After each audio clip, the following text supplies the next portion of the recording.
ejercicio para hacer trascender en el tiempo la realidad, asumió Ernesto Che Guevara el oficio de escribir.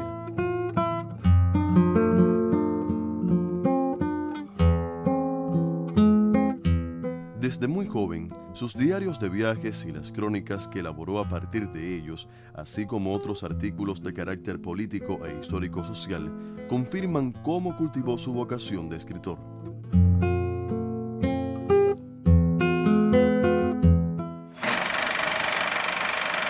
«21 años. Inicia su primer viaje. Recorre en bicicleta más de 4.000 kilómetros por el norte de la Argentina. Lleva un cuaderno donde anota sus experiencias e impresiones, un nuevo método que sistematizará hasta el final de su vida, los diarios de viaje.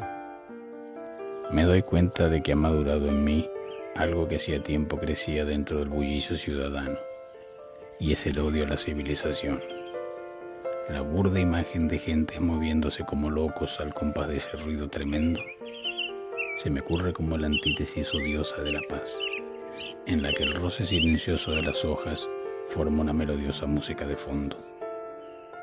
Ernesto busca la soledad para pensar, para escribir.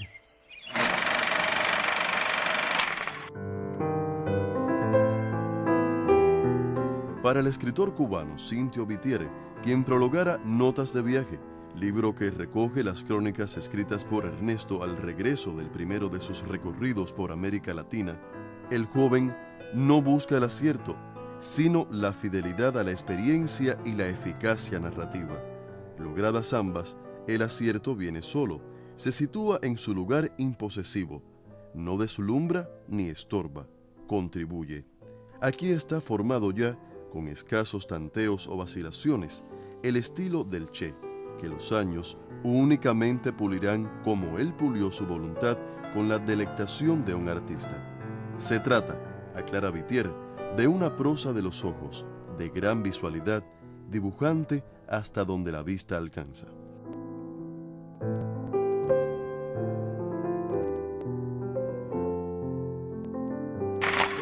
Sin duda, he escrito sobre esto en otras ocasiones, particularmente cuando la Casa de las Américas publicó una edición de los pasajes de la guerra revolucionaria del Che con un prólogo mío.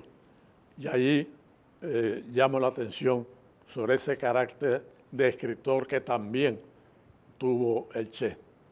Escribió ese libro magnífico, después escribiría pasajes de la guerra revolucionaria Congo, había escrito ya la guerra de guerrilla, había escrito varios artículos, había escrito incluso poemas, había escrito cartas memorables.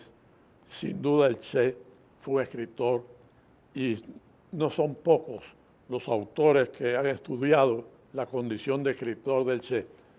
Pienso en Graciela Pogolotti, pienso en José Antonio Portuondo, pienso en dos autores soviéticos, Vera Krutechikova y Lev Ospovat. Todos ellos han escrito sobre el Che escritor, de modo que estoy bien acompañado en esa creencia de que el Che también fue escritor. El Che fue uno de los más importantes cronistas de la lucha de liberación contra el régimen de Fulgencio Batista, no solo por registrar los acontecimientos de la guerra, sino por hacerlo con aquella máxima suya de que todo revolucionario que escribe historia debe ceñirse a la verdad como un dedo en un guante.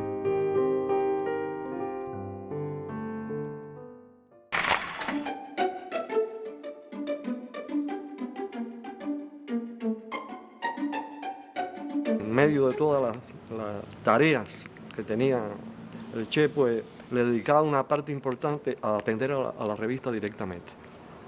Escribía sus trabajos allí, desde que era tabloide, cuando he recorrido por los países del Pacto de Bandung, la columna esa, el francotirador, que la hacía él. En fin, siempre él estaba trabajando, realizando trabajos periodísticos y viendo e indicando, ¿no?, orientando el trabajo de la publicación.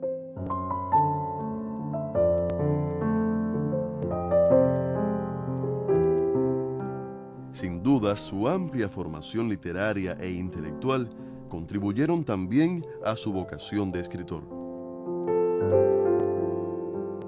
Nunca priorizó en nuestras conversaciones su propia experiencia, que en el de la fotografía era una experiencia muy cercana al cine. No sé por qué, pero más bien las conversaciones que alcanzamos a tener que pudieran relacionarnos en este terreno, más allá de las otras tareas que teníamos, se volcaron siempre sobre la literatura. Discutíamos sobre los guiones, y él desarrollaba la tesis de toda la riqueza inmensa de la novelística latinoamericana. Pero no hablaba solo en abstracto, no, era novela por novela. Es decir, los valores que él encontraba que pudieran ser cinematográficos, yo no estaba de acuerdo con él.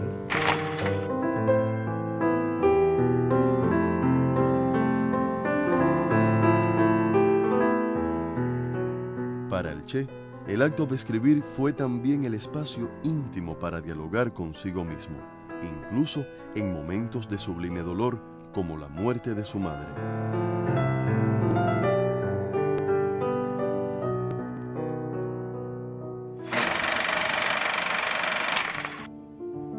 Me lo dijo como se deben decir estas cosas a un hombre fuerte. No me mintió preocupación o dolor, y traté de no mostrar ni lo uno ni lo otro. Fue tan simple. Le telefonearon avisándole que estaba muy grave. ¿Grave de muerte?, pregunté. Sí. Esperar era todo lo que cabía. Con la noticia oficial decidiría si tenía derecho o no a mostrar mi tristeza. Me inclinaba a creer que no. El sol mañanero golpeaba fuerte después de la lluvia. No había nada extraño en ello. Decían que el 20 de mayo dejaba de llover y hasta octubre no caía una gota.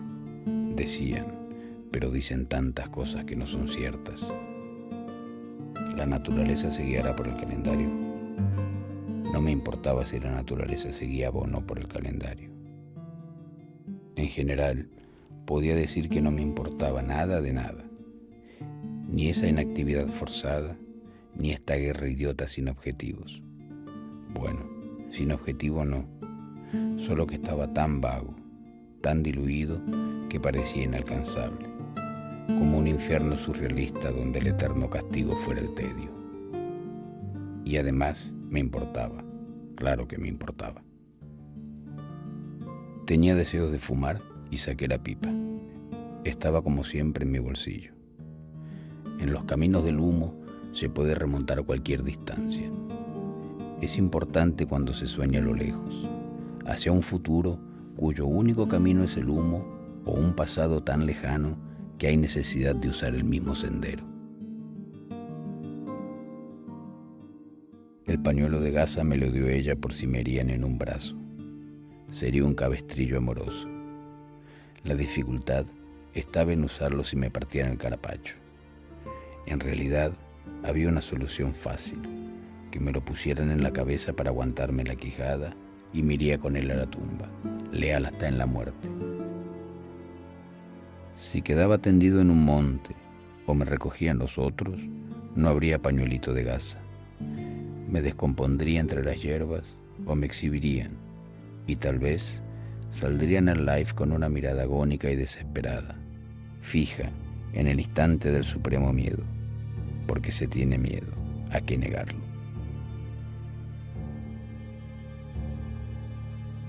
Por el humo anduve mis viejos caminos y llegué a los rincones íntimos de mis miedos, siempre ligados a la muerte. Solo 2 recuerdos pequeños llevé a la lucha: el pañuelo de gasa de mi mujer y el llavero con la piedra de mi madre. No se llora porque no se debe o porque no se puede. De veras, no sé. Solo sé que tengo una necesidad física de que aparezca mi madre y yo recline mi cabeza en su regazo magro y ella me diga, mi viejo, con una ternura seca y plena. tras la muerte del Che, decía Aide, Fidel no sabía qué calificativo darle y le llamó artista. Indudablemente el Che en todo, incluso en su lucha revolucionaria, en su combate con las armas, fue un artista.